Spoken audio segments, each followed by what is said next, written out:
adalah seorang cikgu. So, hari ni kami nak pergi bazar Ramadan. Nak jalan je. Nak jalan, tolong pegang saya. Okay, hari ni first day saya menjejakkan kaki di bazar. Kesiannya.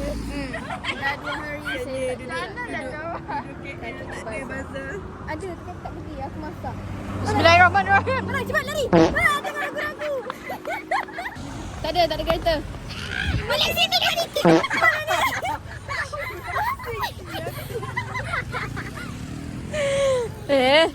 Kenapa kau jalan-jalan begini? Nampak tak? Kau sebenarnya bukan orang Pilah. Saya nampak dakun. Aku.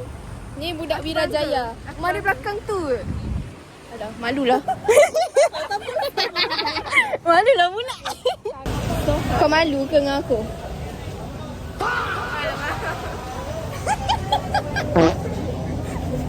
Dek dia okey tak? Sana sikit boleh? Tak selesa dah. Malu ke? Weh, mangga. Mana ada mangga? Wow. Nak tester ke Wani? Nak tester? Apa? Apa ludah balik? Ini roti john ya. Ada daging, ada ayam. Ada warni. Okay, next. Mari kita tengok ke depan. Apa? Kayak ball. Wah, menariknya. Satu set je. Satu biji ke? Biji je lah. Tester boleh. Right.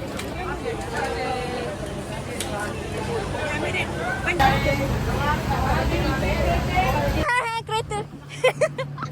Anak orang. Anak orang jaga. Wah. Ikut.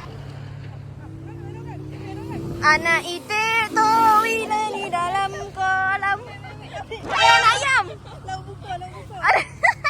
Masak dia. Jadi ayam sambal. Okay guys, ini hasil tangkapan kami hari ni.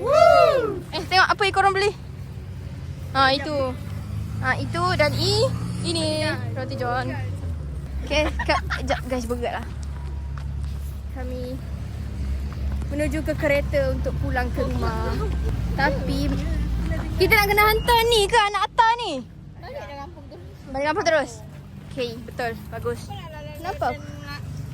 Kau yang selalu tak nak join. Wah, banyaknya. Nak ikut Camin. Aku nak dengar. InsyaAllah ini efek pakai Skintific. Skintific. Manisku, cintaku.